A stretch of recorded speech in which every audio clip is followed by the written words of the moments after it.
Hello friends, welcome to the success Kendra. Friends देखिए, आज इस सेशन में हम लोग बिहार दरोगा की जो नई भर्ती वर्ष 2023 में 1275 पदों पर आई हुई है, उसके लिए एडुटेरिया का जो नया प्रैक्टिस बुक वॉल्यूम 2 आया हुआ है। यहाँ पर आप देख सकते हैं एडुटेरिया बिहार दरोगा वॉल्यूम 2। इसमें टोटल 15 प्रैक्टिस सेट्स हैं। आज इस सेशन में हम लोग सेट नंबर 13 को पूरी एक्सप्लेनेशन के साथ डिटेल में डिस्कस करेंगे। इससे पहले ऑलरेडी मैंने आपको सेट नंबर 1 से लेकर के सेट नंबर 12 तक को कवर करा दिया था। अगर आपने इन सेट्स को नहीं देखा है, अब तक नहीं लगा है, तो ज़रूर लगा लीजिएगा। सभी का लिंक आपको आज की सेशन के डिस्क्रिप्शन बॉक्स में मिल जाएगा। फ्रेंड्स, अगर आप चैनल पर पहली बार विजिट कर रहे हैं और बिहार दरोगा 1275 पोस्ट की बेहतरीन तरीके से तैयारी करना चाहते हैं, तो चैनल को सब्सक्राइब कर लीजिए और जो बगल में बेल आइकन है, घंटी का निशान है, उसको ज़रूर दबा लीजिएगा, ताकि जब भी बिहार दरोगा भर्ती 2023 से संबंधित कोई भी इंपॉर्टेंट वीडियो अपलोड किया जाए तो उसका नोटिफिकेशन सबसे पहले आपके पास पहुंच जाए। तो चलिए फ्रेंड्स, बिना देरी किए हुए सेशन आज की स्टार्ट करते हैं। एक बार सभी लोग जल्दी से सेशन को लाइक कर देंगे और जब सेशन समाप्त हो जाएगा पूरा सेट लगा लीजिएगा। तो इसका लिंक कम से कम एक ग्रुप में अवश्य ही शेयर कर दीजिए। तो फ्रेंड्स, जैसे मैंने आपको बताया कि आज इस सेशन में हम लोग बिहार दरोगा की जो नई भर्ती वर्ष 2023 में 1275 पदों पर आई हुई है, उसके लिए एडुटेरिया का जो नया प्रैक्टिस बुक वॉल्यूम 2 आया हुआ है, उसके सेट नंबर 13 को हम लोग डिस्कस करेंगे। देखिए, वॉल्यूम 1 पहले ही मैंने कवर करा दिया था, लेकिन वॉल्यूम 1 को फिर से कवर कराया जा रहा है नए तरीके से। और वॉल्यूम 1 के सेट नंबर 7 तक को मैंने कंप्लीट करा दिया है। जैसे ही वॉल्यूम 2 का ये 15 सेट्स हैं इस बुक में, जैसे ही ये कंप्लीट हो जाएंगे, फिर से वॉल्यूम 1 को सेट नंबर 8 से शुरू कर दिया जाएगा। तो अगर आपने इन सब वीडियोस को नहीं देखा है तो ज़रूर देखिएगा, लिंक आपको डिस्क्रिप्शन बॉक्स में मिल जाएगा। थोड़ा सा मैं जूम कर देता हूं फ्रेंड्स, ताकि प्रश्न जो है आपको स्पष्ट रूप से दिखाई दे। आज के सेशन का पहला प्रश्न, यानी कि एडुटेरिया वॉल्यूम 2 बिहार दरोगा प्रैक्टिस सेट 13 का पहला प्रश्न पढ़ेंगे। देखिए, पहला प्रश्न के निम्नलिखित में राज्य के सप्तांग सिद्धांत के अनुसार राज्य का 7वां अंग कौन सा है। देखिए फ्रेंड्स, अगर आप आंसर पहले से जानते हैं तो आंसर कमेंट में देकर के ज़रूर बताइएगा।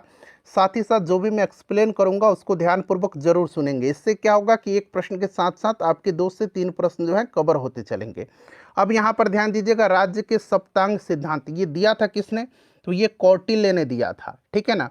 और ये जो सप्तांग सिद्धांत था उसमें सबसे पहले राजा यानी कि स्वामी, दूसरा अमात्य या मंत्री, तीसरा जनपद, चौथा दुर्ग, पांचवा कोष, छठा दंड या सेना और सातवां मित्र। तो यहाँ पर देखेंगे तो मित्र दिया गया है सातवां, यानी कि सातवां अंग मित्र हो जाएगा। Option number A right answer हो जाएगा। चलिए नेक्स्ट क्वेश्चन करेंगे कि किसने सहिष्णुता, उदारता और करुणा के आधार पर राजधर्म की स्थापना किया था। फ्रेंड्स, मुझे पूरी उम्मीद है कि आपने जो दीपावली का पर्व है बेहतरीन तरीके से मनाया है, काफ़ी हर्ष उल्लास के साथ मनाया है। अब लोक आस्था का महापर्व छठ आ रहा है, तो थोड़ा सा 2-4 दिन जो है थोड़ा इस पर्व की त्यौहार की जो तैयारी है उसमें थोड़ा व्यस्त होने के कारण आपको वीडियो कंटिन्यू ना मिले, इसके लिए मैं क्षमा प्रार्थी हूं। लेकिन जैसे ही हमारा यह महाआस्था का पर्व छठ कंप्लीट हो जाता है, आपको लगातार रोज़ कम से कम 2 वीडियो बिहार दरोगा के लिए ज़रूर ही उपलब्ध कराए जाएंगे। तो यहाँ पर देखिएगा, किसने सहिष्णुता, उदारता और करुणा के आधार पर राजधर्म की स्थापना किया था। तो फ्रेंड्स, यह अशोक ने किया था। देखिए, अशोक का जो 10वां शिलालेख है, 10वां शिलालेख, इसमें अशोक ने आदेश दिया है कि राजा तथा उच्च अधिकारी हमेशा प्रजा के हित में सोचे, ठीक है ना, ध्यान रखेंगे। नेक्स्ट क्वेश्चन है कि निम्न में से कौन सा ग्रंथ 16 महाजनपदों का उल्लेख करता है। अच्छा, आपको याद होगा कि बुद्ध के जन्म के पूर्व 6ठी शताब्दी ईसा पूर्व में भारतवर्ष 16 महाजनपदों में बटा हुआ था। और इन जो 16 महाजनपद थे, इसके बारे में जानकारी जो है यह बौद्ध ग्रंथ अंगुत्तर निकाय और जैन ग्रंथ भगवती सूत्र से प्राप्त होती है। और इन 16 महाजनपदों में सबसे शक्तिशाली जो था ये मगध था, याद रखिएगा। देखिए फ्रेंड्स, अगला प्रश्न कि उदाईन वाष्पदाता की दंत कथा किससे संबंधित है। तो यहाँ पर ध्यान देंगे, इसका जो राइट आंसर होगा कौशाम्बी से संबंधित। एक बार आप लोग भी इसका आंसर चेक करिएगा, मेरे हिसाब से कौशाम्बी होगा, ठीक है ना। अच्छा, ये उदाईन वस्वदत्ता की दंत कथा में वत्सराज उदाईन और उज्जैन की राजकुमारी वस्वदत्ता के प्रणय कथा का जो है वर्णन किया गया है, जिसका संबंध कौशाम्बी से। अच्छा, स्वप्न वाष्पदाता ये जो है भास की नाट्य कृति है, इससे भी आप ध्यान रखेंगे। स्वप्न वाष्पदाता भास की, किसकी, भास की यह नाट्य कृति है, ध्यान रखेंगे। अगला प्रश्न है कि मंगोल आक्रमणकारी चंगेज खां भारत की उत्तर पश्चिम सीमा पर निम्न में से किसके समय आया था? तो फ्रेंड्स यह जो आया था यह इल्तुतमिश के समय आया था। इल्तुतमिश राइट आंसर हो जाएगा। अच्छा, इल्तुतमिश ने लाहौर से राजधानी को दिल्ली लेकर के आया था। ध्यान रखेंगे गुलाम वंश का यह शासक था। क्लियर। चलिए, गृह कर लगाने वाला दिल्ली का प्रथम सुल्तान कौन था? तो फ्रेंड्स ध्यान दीजिएगा, यह प्रथम सुल्तान था अलाउद्दीन खिलजी। अलाउद्दीन खिलजी ने दो नया कर लगाया था, दो नवीन कर लगाया था। एक चराई कर था, एक क्या था? चराई कर था। जो किस पर लगाया जाता था? तो चराई कर जो है दुधारू पशुओं पर लगाया जाता था। और एक गढ़ी कर था। गढ़ी कर जो था, यह कर जो है यह घरों और झोपड़ियों पर लगाया जाता था। तो वहीं गृह कर जो है अलाउद्दीन खिलजी ने जो है लगाया था। चलिए, अलाउद्दीन खिलजी के बारे में आपको पता होगा, ठीक है ना। चलिए, बाजार नियंत्रण प्रणाली लागू किया था, हुलिया लिखने की प्रथा, घोड़े दागने की प्रथा, ये सब इसने शुरू किया था। क्रांतिकारी गतिविधियों के साथ कौन सी पत्रिका जुड़ी हुई नहीं थी? नहीं पूछा गया है। तो यहाँ पर देखेंगे तो राइट आंसर इसका जो है यंग इंडिया हो जाएगा। यंग इंडिया महात्मा गांधी जी का है। ध्यान रखेंगे यह क्रांतिकारी गतिविधियों से जुड़ी हुई पत्रिका नहीं थी। नेक्स्ट क्वेश्चन है कि निम्न युग्मों में से कौन सा सही सुमेलित यहाँ पर नहीं दिया गया है? बक्सर के युद्ध 1764 सही दिया गया है। सहायक संधि 1863। सहायक संधि जो है यह 1798 आपको याद होगा, बेलेजली ने, लॉर्ड बेलेजली ने, ठीक है ना फ्रेंड्स। और सहायक संधि इसने लाया था। और 1798 में सर्वप्रथम सहायक संधि को अपनाया था किसने? तो हैदराबाद ने, हैदराबाद के निजाम ने 1798 में, फिर मैसूर ने। चलिए, तो ये वाला ऑप्शन बी जो होगा इसका राइट आंसर हो जाएगा, यह सुमेलित नहीं है। बाकी ये सारे के सारे सुमेलित हैं। नेक्स्ट क्वेश्चन है कि विलय का सिद्धांत यानी कि डॉक्ट्रिन ऑफ लैप्स के तहत निम्न राज्यों के विलय पर विचार कर काल क्रमानुसार व्यवस्थित करें। अच्छा, ये विलय का सिद्धांत जो था, डॉक्ट्रिन ऑफ लैप्स, व्यापगत का सिद्धांत, यह डलहौजी ने लाया था। और इसके तहत जो है भारतीय जो राज्य थे उसको ब्रिटिश साम्राज्य में मिलाया गया। और सबसे पहले अगर हम बात करें तो इसमें से आपको याद है सबसे पहले यहाँ पर सतारा हो जाएगा ऑप्शन के हिसाब से 1848। उसके बाद झांसी की अगर बात करें तो झांसी को 1853 में, फिर उदयपुर था, इस तरह आपने पढ़ा होगा उदयपुर, ठीक है ना। उदयपुर को कब? तो उदयपुर को 1852 में, ठीक है ना। और बघाट को 1850 में। ध्यान रखेंगे, क्लियर ना। तो ये आप क्रम मिला लीजिएगा, ऑप्शन सी हो जाएगा। एक एक के बाद यहाँ पर देखेंगे तीन, तीन में 1850, फिर चार में आपका 1852, और फिर दूसरा 1853। चलिए, अगला प्रश्न कर लेंगे। नेक्स्ट क्वेश्चन है हमारा क्वेश्चन नंबर 10 कि हो जनजाति विद्रोह कब हुआ था?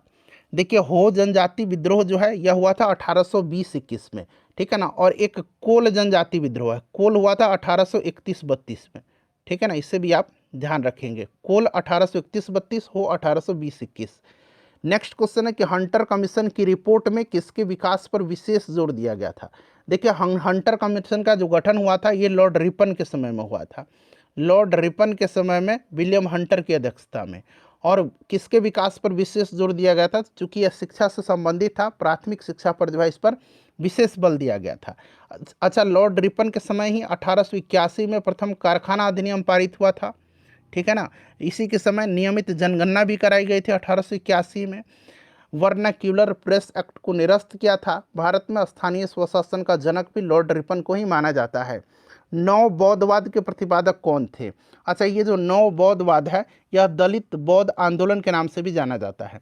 दलित बौद्ध आंदोलन, जिसको कि नव बौद्धवाद आंदोलन के रूप में जाना जाता है, यह एक धार्मिक और साथ ही भारत में दलितों के बीच एक सामाजिक राजनीतिक आंदोलन है जो बाबा साहब अम्बेडकर के द्वारा शुरू किया गया था, ठीक है ना। तो राइट आंसर यहाँ पर डॉक्टर अम्बेडकर हो जाएगा। उसके बाद देखिए, भारतीय राष्ट्रीय कांग्रेस द्वारा असहयोग आंदोलन कब शुरू किया गया था? सिंपल सा क्वेश्चन है, 1 अगस्त 1920 को। और इसी दिन जो है बाल गंगाधर तिलक की मृत्यु भी हुई थी। ध्यान रखेंगे। नाउ और नेवर पॉम्पलेट किसने लिखा था? नाउ और नेवर पॉम्पलेट जो है यह लिखा था किसने? तो फ्रेंड्स हिंदी में इसको कहेंगे अब या कभी नहीं, यह रहमत अली ने। रहमत अली राइट आंसर हो जाएगा। और पाकिस्तान घोषणा चौधरी रहमत अली के द्वारा जनवरी 1933 को लिखा गया था। ये भी आप ध्यान रखेंगे, पाकिस्तान घोषणा चौधरी रहमत अली के द्वारा।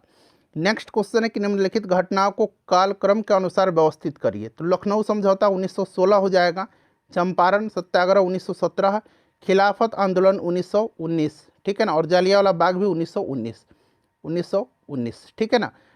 फिर से मैं लिख देता हूँ 1916, 1917, 1919 और 13 अप्रैल 1919 को जलियांवाला बाग हत्याकांड। लेकिन सब इसमें पहले जो घटना हुई थी ना 13 अप्रैल, फिर उसके बाद ये अक्टूबर में खिलाफत आंदोलन हुआ था, अक्टूबर 1919 में स्टार्ट हुआ था। तो सबसे पहले आपका हो जाएगा इसमें से 1, फिर 2, फिर आपका 4 और 3। तो देखिए 1 2 4 3 कहाँ पर दिए, 1 2 4 3 ऑप्शन नंबर ए में दिया गया है। चलिए अगला प्रश्न कर लेंगे कि भारत में न्यायिक पुनरावलोकन का आधार है। अच्छा, न्यायिक पुनरावलोकन जो है यह अमेरिका से लिया गया है, ठीक है ना फ्रेंड्स। न्यायिक पुनरावलोकन ध्यान रखेंगे, और इसका आधार कानून द्वारा स्थापित प्रक्रिया है। ऑप्शन नंबर बी इसका राइट आंसर हो जाएगा।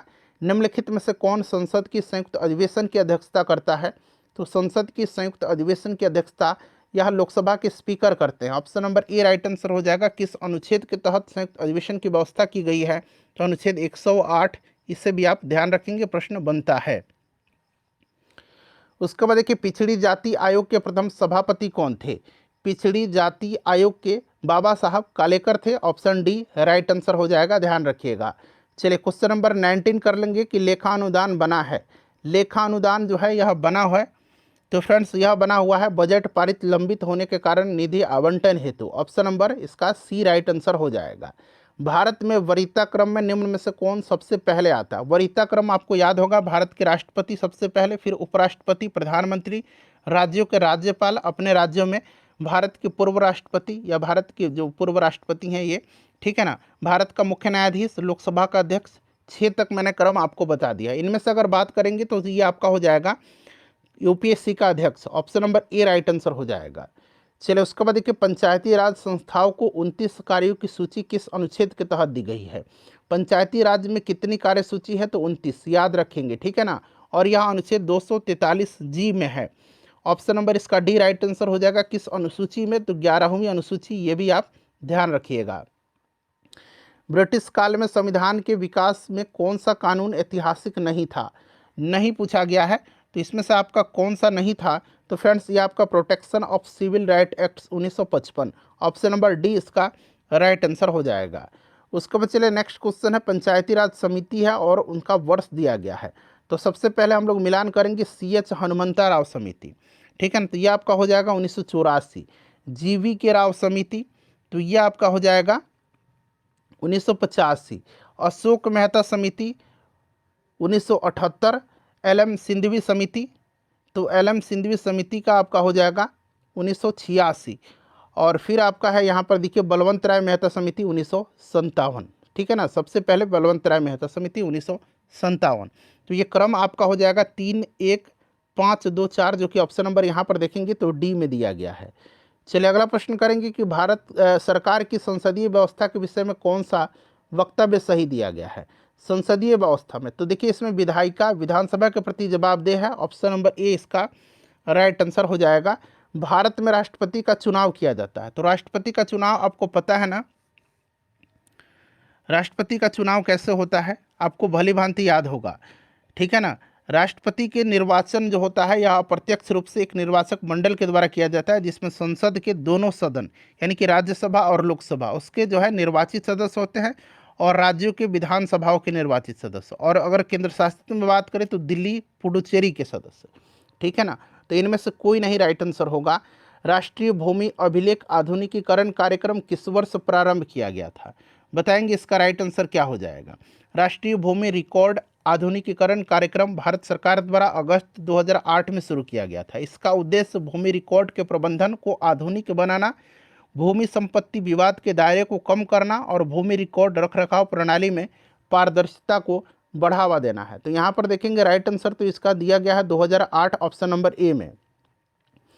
अगला प्रश्न है कि निम्नलिखित में से कौन सा एक प्रत्यक्ष कर का उदाहरण नहीं है? देखिए नहीं पूछा गया है, प्रत्यक्ष कर का उदाहरण नहीं है, तो इसमें से बिक्री कर जो है ये प्रत्यक्ष कर नहीं है, ठीक है ना, बाकी सारे प्रत्यक्ष कर हैं। योजना आयोग के प्रथम उपाध्यक्ष निम्न में से कौन थे? 1950 में योजना आयोग का गठन हुआ था। जवाहरलाल नेहरू इसके पहले अध्यक्ष थे और गुलजारी लाल नंदा पहले उपाध्यक्ष थे।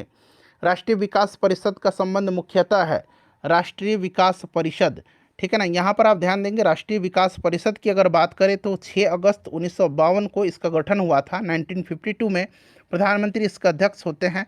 और देखिए इसका जो कार्य है राष्ट्रीय विकास परिषद का, पंचवर्षीय योजनाओं के लिए अंतिम अनुमोदन प्राधिकरण है यह, अंतिम अनुमोदन प्राधिकरण। तो यहाँ पर देखिए पंचवर्षीय योजनाओं को अनुमोदन करने से, लेकिन अब तो पंचवर्षीय योजना जो है अब यहाँ पर अगर बात करें तो समाप्त हो चुकी है। ऑप्शन बी होना चाहिए इसका राइट आंसर, लेकिन बुक में इनमें से कोई नहीं दिया गया है।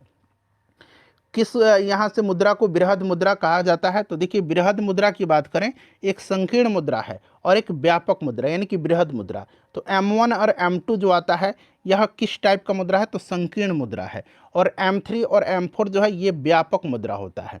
तो M3 यहाँ पर राइट आंसर हो जाएगा। भारत के किस राज्य में विश्व का सबसे बड़ा थोरियम का भंडार है? थोरियम का भंडार, चलिए इसका आंसर आप कमेंट करके बताइएगा, ठीक है ना। थोरियम का भंडार आसान प्रश्न है।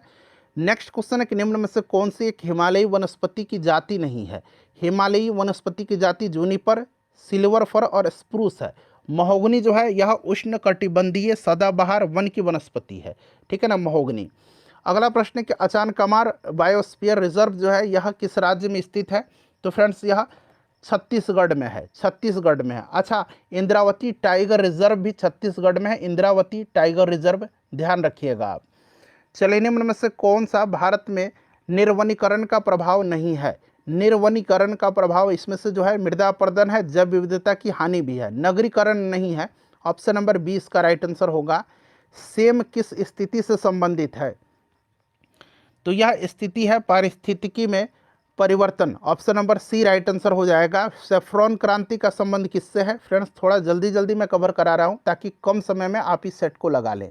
जहाँ आवश्यकता है एक्सप्लेनेशन की वहाँ मैं एक्सप्लेन कर रहा हूँ। तो राइट आंसर सेफ्रॉन यानी कि केसर, ठीक है ना।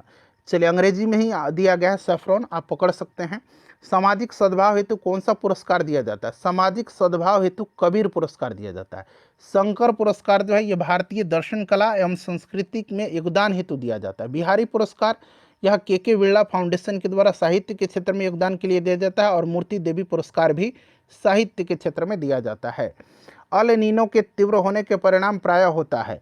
अल नीनो के, देखिए अल नीनो हवाओं की दिशा बदलने, कमजोर पड़ने और समुद्र की सतही जल में ताप में बढ़ोतरी की विशेष भूमिका अल नीनो निभाती है। तो दुर्बल मानसून जो होगा इसका यहाँ पर राइट आंसर हो जाएगा। चलिए उसके बाद नेक्स्ट क्वेश्चन करेंगे 39 नंबर की, निम्न में से कौन सी एक बागानी फसल नहीं है? नहीं पूछा गया है बागानी, तो चूंकि कपास कोको बागानी होता है, चावल बागानी नहीं है, ठीक है ना। खरीफ फसल है।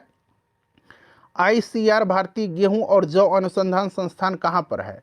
तो फ्रेंड्स यह हरियाणा में है। और हरियाणा में पूछा जाएगा कहाँ पर? तो करनाल में। जब एक ध्वनि तरंग एक माध्यम से दूसरे माध्यम में जाती है तो वह राशि जो अपरिवर्तित रहती है, इनकी बदलती नहीं है। तो आपको अच्छे तरीके से पता होगा आवृत्ति नहीं बदलती है, बाकी तरंग दैर्घ्य चाल ये सारे परिवर्तित होते हैं, आवृत्ति परिवर्तित नहीं होती है। दो एक जैसे बल्ब को किस प्रकार जोड़ने से अधिक रोशनी मिलेगी?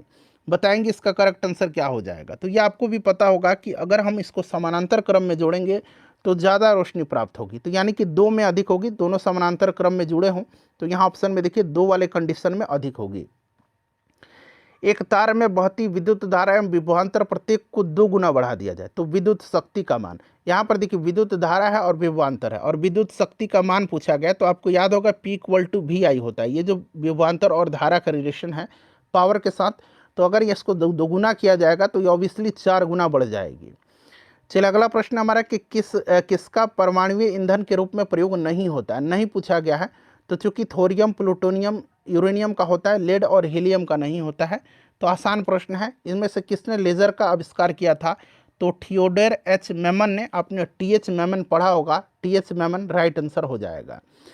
इनमें से पूछा गया है कि निम्नलिखित वैज्ञानिकों में से कौन नोबेल पुरस्कार विजेता नहीं है? तो हरगोविंद खुराना को नोबेल पुरस्कार दिया गया था। कब? तो 1968 में मेडिसिन के क्षेत्र में। S चंद्रशेखर को भी दिया गया है 1983 में फिजिक्स के क्षेत्र में। और CV रमन को भी दिया गया है 1930 में फिजिक्स के क्षेत्र में। जगदीश चंद्र बोस को नहीं दिया गया है। राष्ट्रीय रासायनिक प्रयोगशाला अवस्थित है। राष्ट्रीय रासायनिक प्रयोगशाला जो है यह अवस्थित कहाँ पर है? तो फ्रेंड्स यह पुणे में अवस्थित है, ध्यान रखेंगे। निम्नलिखित में से कौन सी जल निकाय में घनत्व प्रवणता को दर्शाती है? कौन सी जल निकाय में घनत्व प्रवणता को दिखाती है? तो फ्रेंड्स यह क्या है, यह पिक्नोक्लाइन है, पिक्नोक्लाइन, ये याद रखेंगे। चलिए अगला प्रश्न करेंगे 49 नंबर क्वेश्चन है हमारा कि निम्न युग्मों में से कौन सा एक कण प्रतिकण का युग्म है। कण प्रतिकण का युग्म है तो आपको पता है ना कि पॉजिट्रॉन जो होता है यह पॉजिटिव इलेक्ट्रॉन या इसको एंटी इलेक्ट्रॉन भी कहा जाता है। यहाँ पर देखिए इलेक्ट्रॉन और पॉजिट्रॉन दिया गया है, ठीक है ना। पॉजिट्रॉन को एंटी इलेक्ट्रॉन या पॉजिटिव इलेक्ट्रॉन भी कहा जाता है। पॉजिट्रॉन की खोज एंडरसन ने किया था। एक तत्व में इलेक्ट्रॉन और न्यूट्रॉन की संख्या दिया गया है क्रमशः 18 और 20। इसका द्रव्यमान संख्या पूछा गया है तो 18 + 20 आप कर दीजिए तो 38 इसका द्रव्यमान संख्या हो जाएगा। आलू किस कुल से संबंधित है। आलू, टमाटर, बैगन ये सोलेनेसी कुल से संबंधित है। ऑप्शन ए राइट आंसर होगा। ठोस अशुद्धियों के शुद्धिकरण के लिए निम्न में से कौन सी प्रक्रिया उपयोगी नहीं है, बताएंगे। तो यहाँ पर देखेंगे आसवन जो है ये द्रव अशुद्धिकरण से संबंधित है, ठोस से नहीं है। आसवन होगा इसका राइट आंसर। बाकी ऊर्ध्वपातन, क्रिस्टलीकरण ये ठोस अशुद्धि से है। निम्नलिखित कथनों पर विचार करें और यहाँ पर सही उत्तर आपको बताना है। तो यहाँ पर पढ़ेंगे कि परासरण के प्रक्रम में विलायक सांद्र घोल से तनु घोल की ओर जाता है। पूछा गया इसमें से कौन सा जो है सही नहीं है, तो ये भी गलत है, ठीक है ना। सांद्र घोल से तनु घोल की ओर नहीं जाता है, ये भी दूसरा भी गलत दिया गया है। तो न तो एक होगा और न ही दो होगा। नेक्स्ट क्वेश्चन, निम्नलिखित में से कौन सा मूल तत्व है। तो इसमें से अगर बात करें तो हीरा जो है यह मूल तत्व है। किससे इसे इनमें से जो है पूछा गया है कि अनबुझा चूना किसको कहा जाता है। तो अनबुझा चूना कहा जाता है CaO को, ठीक है। जब रक्त में ऑक्सीजन की सांद्रता में कमी आती है तो श्वास की गति क्या होगी। देखिए जब ब्लड में ऑक्सीजन की सांद्रता में जब कमी आएगी तो ऑटोमेटिक जो है आपका श्वास की गति बढ़ जाएगी, तो यहाँ पर बढ़ जाती है। चलिए उसके बाद देखिएगा जनन ग्रंथि, इसमें से कौन सा है तो प्रोजेस्टेरोन, ठीक है। पीयूष ग्रंथि, तो पीयूष ग्रंथि आपका वृद्धि हार्मोन, अग्नाशय, इंसुलिन और अधिवृक्क कार्टिसोल। तो इसको मिला लीजिएगा अब आप लोग, आसान है। चलिए अगला प्रश्न करेंगे। नेक्स्ट क्वेश्चन है हमारा कि सौर ऊर्जा ATP में बदलती है। सौर ऊर्जा ATP में कहाँ पर बदलती है। तो फ्रेंड्स सौर ऊर्जा ATP में क्लोरोप्लास्ट में बदलती है। जीवन चक्र की दृष्टि से पौधे का सबसे महत्वपूर्ण अंग कौन सा है, यह आपने कई बार पढ़ा होगा। तो पुष्प जो है सबसे महत्वपूर्ण अंग होता है। टाइफाइड और कोलेरा रोग होता है, तो टाइफाइड और कोलेरा जो है जीवाणु से होता है। उसके बाद देखिए भारत चंद्रमा पर सॉफ्ट लैंडिंग करने वाला कौन सा देश बना है। यहाँ पर ध्यान दीजिएगा, भारत जो है ना यह दक्षिणी ध्रुव पर लैंडिंग करने वाला पहला देश बना है, लेकिन यहाँ पर पूछा गया है चंद्रमा पर। तो चंद्रमा पर अगर पूछेगा तो चौथा हो जाएगा, क्योंकि इससे पहले सोवियत संघ, अमेरिका और चाइना ने जो है सॉफ्ट लैंडिंग किया है। चलिए भारत के पहले भारतीय वायुसेना विरासत केंद्र का उद्घाटन कहाँ किया गया। तो फ्रेंड्स इसका उद्घाटन चंडीगढ़ में किया गया। ये प्रश्न ऑलरेडी इसी इस बुक में मिल चुका है। प्रत्येक वर्ष 19 जून को राष्ट्रीय वाचन दिवस किस व्यक्तित्व की श्रद्धांजलि के रूप में मनाया जाता है। अच्छा, राष्ट्रीय वाचन दिवस पूछेगा तो 19 जून के दिन किस व्यक्तित्व के श्रद्धांजलि के रूप में मनाया जाता है। तो फ्रेंड्स यह पुथुवैल नारायण पणिकर के, ठीक है ना। चलिए पुरुष हॉकी विश्व कप 2023 का खिताब किस देश की टीम ने जीत लिया है। आयोजन उड़ीसा में किया गया था, भुवनेश्वर और राउरकेला में, और जर्मनी ने जीता है। उसके बाद देखिए इथेनॉल प्रमोशन पॉलिसी लागू करने वाला देश का पहला राज्य कौन बना है। तो ये पहला राज्य जो है यह अपना राज्य बिहार है। ऑप्शन डी इसका राइट आंसर हो जाएगा। नेक्स्ट क्वेश्चन कर लेंगे। अगला प्रश्न है हमारा कि विश्व का पहला प्लेटिपस अभ्यारण्य किस देश में बनाया गया। चूंकि यह पहला है विश्व का, इसलिए इंपॉर्टेंट है। प्लेटिपस जो है यह ऑस्ट्रेलिया में। Option number C right answer हो जाएगा। भारत सरकार द्वारा सबके लिए आवास मुहैया कराने का लक्ष्य कब तक रखा गया है। तो याद रखेंगे 2024 तक, ठीक है ना। उसके बाद एक आर्थिक समीक्षा 2022-23 के अनुसार जीवन के बेहतर गुणवत्ता के लिए स्वास्थ्य क्षेत्र में केंद्र और राज्य सरकार द्वारा अनुमानित व्यय बढ़कर के कितना प्रतिशत हो गया है। इंपॉर्टेंट क्वेश्चन है।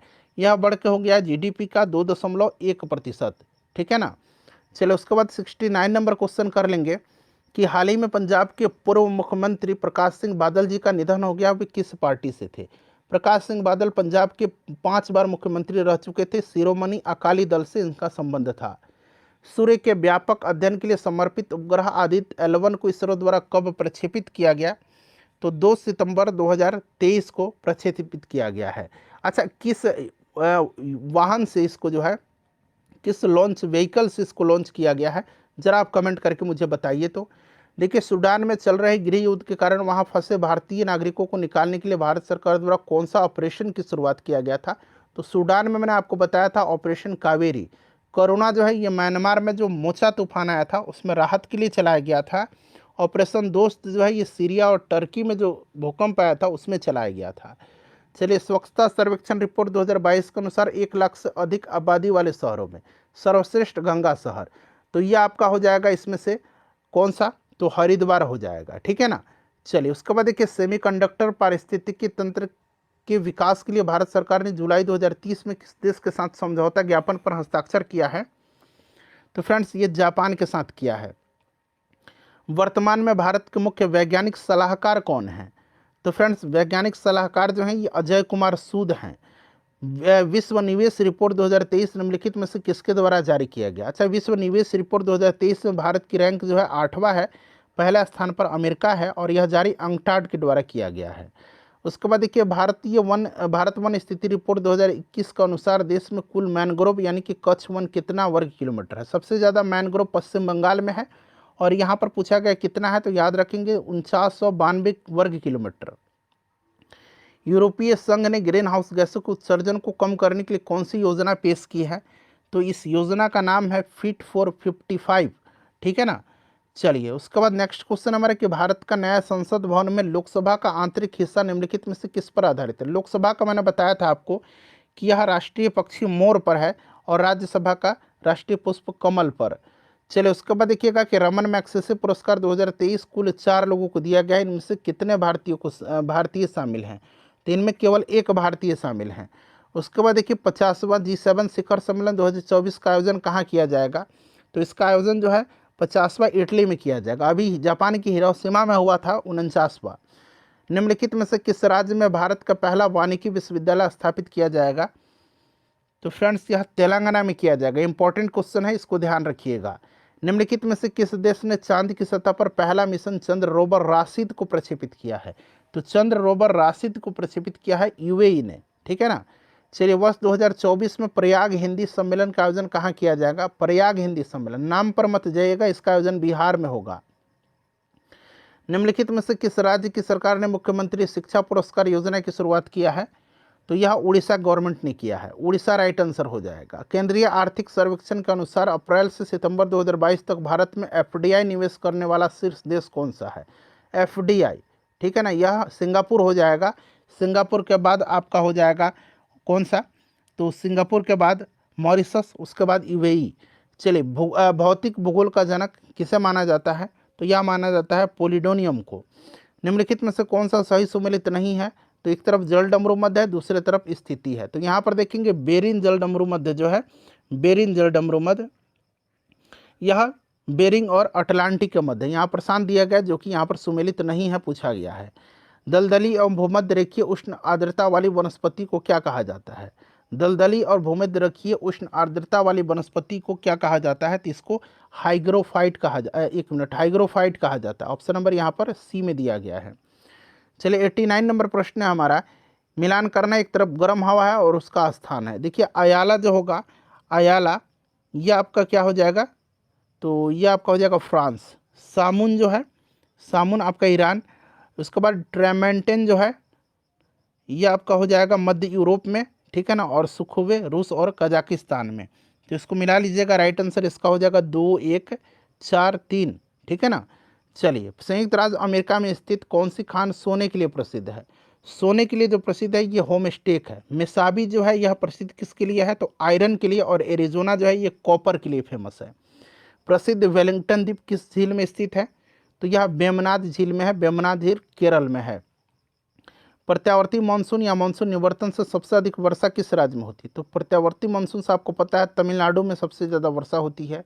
भारत में एल्युमिनियम का पहला कारखाना कब स्थापित किया गया था, 1937 में स्थापित किया गया था। भारत में कागज़ का पहला सफल कारखाना कहाँ स्थापित किया गया था, तो यह उत्तर प्रदेश में किया गया था। उसके बाद देखिए 2011 की जनगणना के अनुसार निम्नलिखित में से किस राज्य में कोई भी अनुसूचित जनजाति यानी कि एसटी निवास नहीं करती है, तो फ्रेंड्स यह पंजाब और हरियाणा में, ठीक है ना। ऑप्शन नंबर 20 इसका राइट आंसर हो जाएगा, हरियाणा और पंजाब में। चलिए, 95 प्रश्न में से अपना स्कोर बता दीजिए। वीडियो को प्लीज़ लाइक कर दीजिएगा और सेशन समाप्त होगा तो इसको शेयर भी कर दीजिएगा। मैथ और रीजनिंग के प्रश्नों का मैं आंसर आपको बता देता हूँ। इसका राइट आंसर हो जाएगा यहाँ पर देखेंगे 295, ठीक है ना। एक बार आप लोग इसको सॉल्व करेंगे। 97 का जो राइट आंसर 54 हो जाएगा। 98 का आपका हो जाएगा 6 दिन, तो 6 दिन ऑप्शन में नहीं है, तो इनमें से कोई नहीं। उसके बाद चलिए 99 का राइट आंसर जो होगा फ्रेंड्स, ये आपका हो जाएगा कितना, तो 27,500, जो कि ऑप्शन डी में दिया गया है। और 100 का जो राइट आंसर होगा आपका 10 हो जाएगा।